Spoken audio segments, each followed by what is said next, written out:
नमस्कार दोस्तों, मैं आपका अपने चैनल HVS स्टडीज़ में स्वागत करता हूं। इस वीडियो में आपके लिए 29 नवंबर 2022 का करंट अफेयर लेकर आ गया हूं। साथ में हम स्टैटिक जीके और रिलेटेड करंट अफेयर का रिवीजन करते हुए चलेंगे। अगर आप इस चैनल पर पहली बार आए हो तो चैनल को सब्सक्राइब कर लीजिएगा। वीडियो अच्छी लगे तो वीडियो लाइक करके ज़रूर जाइएगा। लास्ट में आपके लिए क्विज़ रखा है, उस क्विज़ को ज़रूर सॉल्व कीजिएगा। चलिए बात करते हैं लास्ट डे के क्विज़ की। तो लास्ट डे आपसे क्वेश्चन पूछा गया था, Qatar signed world longest gas supplying deal with which country. तो आप सभी ने आंसर दिया था चाइना, तो चाइना ही यहाँ पर सही आंसर है। आज के पहले क्वेश्चन की बात करें तो आज का पहला क्वेश्चन है, which has become the first Indian state to get Jio 5G services in all its districts. तो कौन सा ऐसा स्टेट है जहां पर जियो 5G की जो सेवाएं हैं वो हर स्टेट में अवेलेबल हो चुकी हैं। आंसर होगा ये गुजरात पहला स्टेट बना जहां के सभी डिस्ट्रिक्ट में 5G जियो 5G की जो सर्विस है वो स्टार्ट हो चुकी है। ध्यान रखिएगा, गुजरात के टोटल 33 डिस्ट्रिक्ट हैं जहां पर जियो ने अपनी 5G नेटवर्किंग की सुविधा अवेलेबल करवा दी है। और भी कुछ स्टेट्स की डिस्ट्रिक्ट में अवेलेबल है, लेकिन फुली कवर्ड किया है अभी गुजरात को। ठीक है, तो अब यहाँ पर जो भी हमारे नेशन संबंधित करंट अफेयर बने हैं उसको रिवाइज करते हैं। पहला क्वेश्चन पढ़ लिया। दूसरा, अर्जुन मुंडा जी जिन्होंने 100 आर्चरी एकेडमी को गवर्नमेंट ने अनाउंस किया है कि हम इसको इस्टेब्लिश करेंगे। प्रधानमंत्री नरेंद्र मोदी जी ने अरुणाचल प्रदेश में पहला ग्रीनफील्ड एयरपोर्ट जिसका नाम डोनी पोलो एयरपोर्ट है उसको लॉन्च किया। विक्रम एस रॉकेट इसरो की मदद से स्काईरूट एरोस्पेस ने लॉन्च किया है और ये पहला प्राइवेट डेवलप्ड रॉकेट बना है। इंडिया वर्ल्ड की सेकेंड लार्जेस्ट स्टील प्रोड्यूसर बनी है, पहले पर चाइना है। प्रधानमंत्री नरेंद्र मोदी जी ने स्टैचू ऑफ प्रॉस्पेरिटी जिसको 108 फीट का है बेंगलुरु में लॉन्च किया। ईयर 2022 को आसियान और भारत का फ्रेंडशिप ईयर ऑब्जर्व किया गया। प्रधानमंत्री नरेंद्र मोदी जी ने पहली Vande Bharat train south India से इनॉग्रेट की। कहाँ से? बेंगलुरु से। सुप्रीम कोर्ट ने 3-2 के वर्डिक्ट से EWS कोटा को वैलिडेट कर दिया है। इंडिया की पहली national repository for life science जिसको जितेंद्र सिंह के द्वारा हरियाणा में इनॉग्रेट किया गया। G20 की थीम थी वसुधैवा कुटुंबम जिसका मतलब है one earth one family one future. आगे बात करें, अगला question, which state will get India's first integrated rocket facility by Skyroot Aerospace. तो ये वही कंपनी है जिसने भारत को पहला प्राइवेट डेवलप्ड रॉकेट बनाकर दिया और इसको लॉन्च किया। तो स्काईरूट एरोस्पेस ने भारत की पहली एकीकृत रॉकेट सुविधा प्राप्त कर ली और ये किस राज्य में प्राप्त की है ये आपको बताना है। आंसर होगा ये फैसिलिटी तेलंगाना में स्काईरूट के द्वारा डेवलप की जाएगी। ठीक है, तो यहाँ पर बी ऑप्शन बिल्कुल सही है।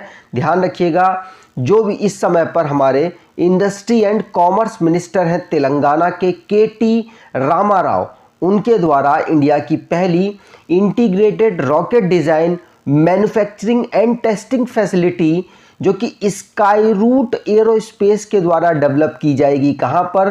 तेलंगाना में। याद रखिएगा, पूछा जा सकता है। और स्काईरूट की बात करें तो हैदराबाद बेस्ड ये एक प्राइवेट स्पेस से रिलेटेड कंपनी है, ध्यान रखेंगे। तो अब रिसेंटली में जो हमारे स्पेस और साइंस टेक्नोलॉजी से क्वेश्चन बने हैं उनको रिवाइज करते हैं। पहला क्वेश्चन पढ़ लिया। दूसरा, US की स्पेस एजेंसी नासा ने आर्टेमिस 1 रॉकेट जिसका सफलतापूर्वक परीक्षण किया। स्काईरूट एरोस्पेस मैंने आपको बता दिया इंडिया की पहली प्राइवेट रॉकेट है जिसको लॉन्च कर दिया गया इंडियन स्पेस रिसर्च ऑर्गेनाइजेशन के द्वारा। और स्काई रूट एरोस्पेस ने इसको डेवलप किया था। Indian Space Research Organisation ISRO Mars और मून के मिशन को लॉन्च करेगा किस साइड के डार्केस्ट प्लेस के लिए। चंद्रयान 3 को लॉन्च किया जाएगा इसरो के द्वारा अगस्त 2023 में। प्रधानमंत्री नरेंद्र मोदी जी ने Indian institute of information technology को ऊना में लॉन्च किया। आईआईटी गुवाहाटी में प्रेसिडेंट द्रौपदी मुर्मू ने परम कामरूप सुपर कंप्यूटर फैसिलिटी को लॉन्च किया। इंडिया जो कि एससीओ की जॉइंट एंटी टेरर डील को इन्होंने अपने यहाँ पर ऑर्गेनाइज करवाया, और किसके द्वारा करवाया, तो एनएसए के द्वारा ऑर्गेनाइज करवाया है। अगर बात करें LHC प्रचंड नाम का एक डोमेस्टिकल बिल्ड हेलीकॉप्टर है जिसको रक्षा मंत्री ने इंडियन एयरफोर्स को दिया है। अगर आप अपनी करंट अफेयर को और बेहतर करना चाहते हैं तो ये 10 महीने का करंट अफेयर की ई बुक है, इसे परचेज कर सकते हैं। डिस्क्रिप्शन बॉक्स में लिंक है, वहां से आपको आसानी से मिल जाएगी। अगला question, which year is declared as the international year of millets? तो किस वर्ष को बाजरा का अंतर्राष्ट्रीय वर्ष घोषित किया गया है? आंसर होगा ये 2023 को ईयर ऑफ बाजरा घोषित किया गया है। बाजरा का अंतर्राष्ट्रीय वर्ष घोषित किया गया है। किसके द्वारा किया गया है? तो यूनाइटेड नेशन के द्वारा किया गया है। भारत ने प्रपोज किया था 2018 में कि 2023 को हम international year of millets observe कर सकते हैं। और आपको पता होगा 10 नवंबर को उड़ीसा ने भी अपने यहाँ पर मिलेट डे ऑब्जर्व किया है ना। आपको मालूम होना चाहिए यूनियन और एक्सटर्नल अफेयर्स मिनिस्टर हैं डॉक्टर एस जयशंकर साहब ने ये जो सेलिब्रेशन है इंटरनेशनल ईयर ऑफ मिलेट्स 2023 का, इसकी प्री लॉन्च को अटेंड किया है। इसीलिए ये जो ईयर है ये अभी चर्चाओं में आया, इसलिए मैं यहाँ पर लेकर आ गया। इसकी अप्रूवल यूनाइटेड नेशन ने तो अनाउंस किया, लेकिन इसकी अप्रूवल यूनाइटेड नेशन की एक संस्था है फूड एंड एग्रीकल्चर ऑर्गेनाइजेशन के द्वारा दी गई थी। यहाँ पर फूड एंड एग्रीकल्चर ऑर्गेनाइजेशन की बात करें तो इसको 1945 में डेवलप किया गया। रोम इटली इसका हेडक्वार्टर है। डायरेक्टर जनरल क्यू डोंग्यू है। आगे बात करें, अगला question, which cricket governing body has entered into the Guinness book of the world record for the biggest crowd attendance during a T20 match? तो किस cricket की जो एक पूरी संस्था है उसको गिनीज वर्ल्ड रिकॉर्ड में नाम दर्ज हुआ है कि T20 मैच में सबसे ज़्यादा भीड़ किसी स्टेडियम में अवेलेबल करवा पाए वो? आंसर होगा ये BCCI। भारत में क्रिकेट कंट्रोल करने वाली बॉडी है BCCI, board of control for cricket in India. इसके द्वारा इसने भारत में एक T20 मैच कराया जिसमें वर्ल्ड के सबसे ज़्यादा क्राउड अवेलेबल हो पाए, इसीलिए इनको Guinness book of world record में इनका नाम दर्ज हुआ है, ध्यान रखिएगा।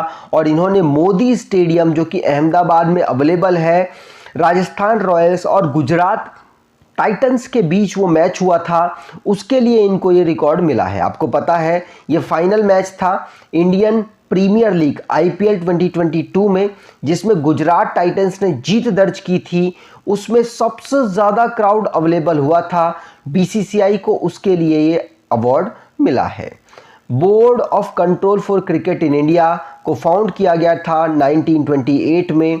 हेडक्वार्टर मुंबई है।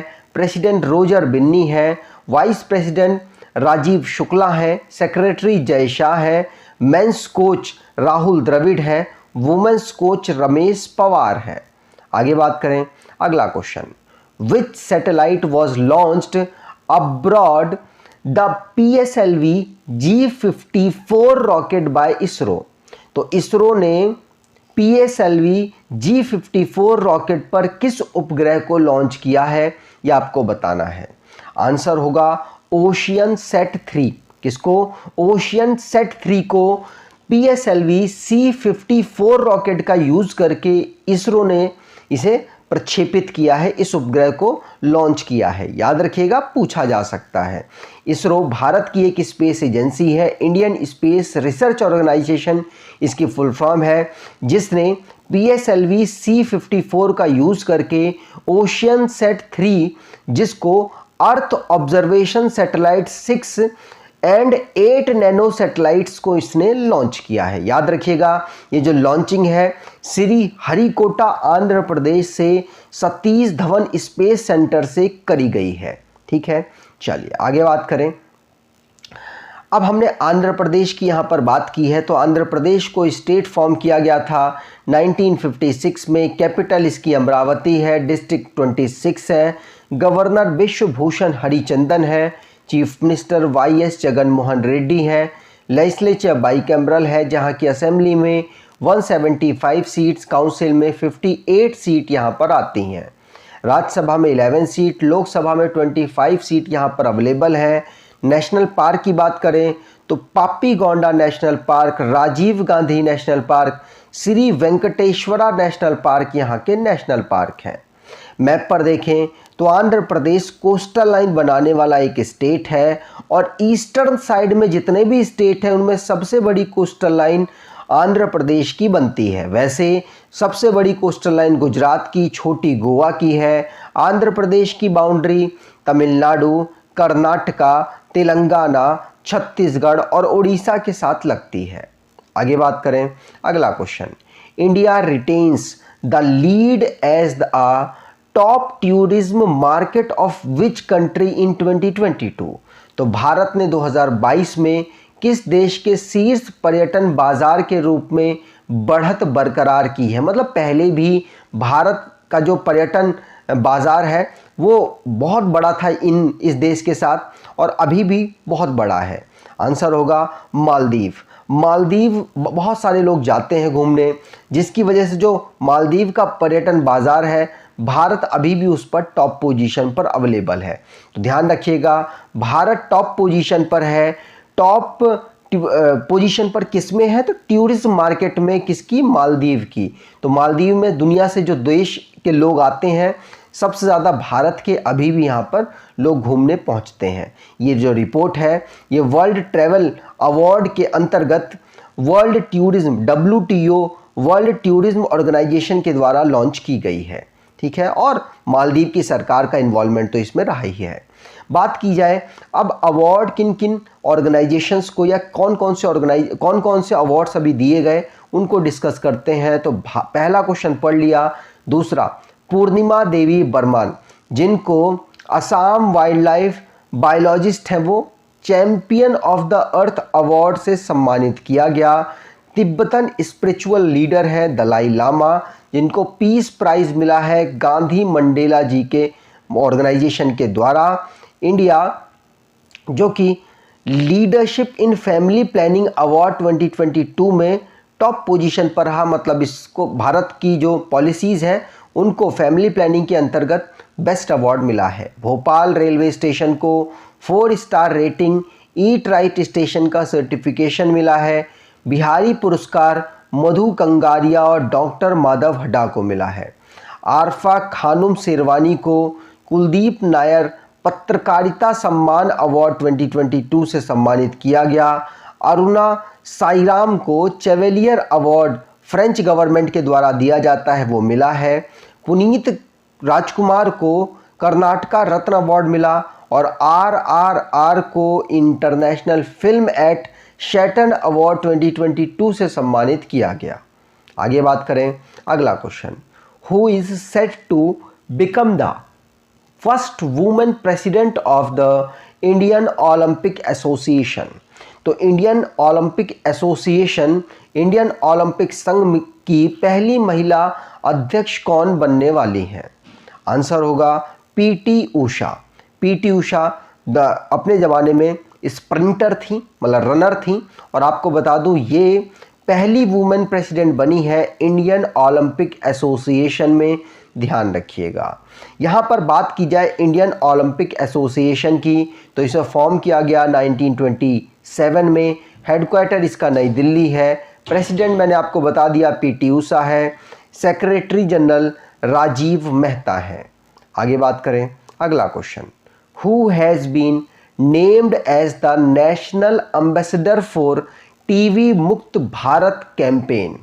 तो टीवी मुक्त भारत अभियान के राष्ट्रीय राजदूत के रूप में किसे नामित किया गया? आंसर होगा ये है दीपा मलिक। पैरा एथलीट रही हैं एक ज़माने में, भारत को इन्होंने मेडल भी दिलाए हैं। और आपको बता दूं पद्मश्री, खेल रत्न अवार्ड इनको मिला है, अर्जुन अवार्ड मिला है। और दीपा मलिक जो कि भारत के लिए अब प्रमोट करने वाली हैं टीवी मुक्त भारत कैंपेन को। ध्यान रखिएगा, पूछा जा सकता है। पहली वुमेन पैरालंपिक मेडलिस्ट हैं जो कि प्रेसिडेंट बनी है पैरालंपिक कमेटी ऑफ इंडिया की। ये भी अपने में एक बहुत बड़ी अचीवमेंट है। ध्यान रखिएगा, जो टीवी मुक्त भारत कैंपेन है द्रौपदी मुर्मू जी के द्वारा लॉन्च किया गया है, उसकी अब ये ब्रांड एम्बेसडर करने वाली हैं। अगले क्वेश्चन की बात करें, arrow India 2023 will be held in which city. तो एरो इंडिया 2023 किस शहर में आयोजित किया जाएगा? आंसर होगा बेंगलुरु। कर्नाटका की कैपिटल है बेंगलुरु, वहाँ पर एरो इंडिया 2023 को ऑर्गेनाइज कराया जाएगा। ए ऑप्शन यहाँ पर बिल्कुल सही होगा। ये 14th एडिशन होने वाला है एरो इंडिया, जिसको Yelahanka air force station Karnataka Bengaluru में ऑर्गेनाइज कराया जाएगा। 20 फरवरी 2023 में 13 फरवरी 2023 में इसको ऑर्गेनाइज कराया जाएगा। ये एशिया का लार्जेस्ट एयर शो होगा। ध्यान रखेंगे, पूछा जा सकता है। और 14 नंबर का है, मैंने आपको बता दिया। आज के क्विज की बात करें तो India invited which country president as chief guest for Republic Day 2023।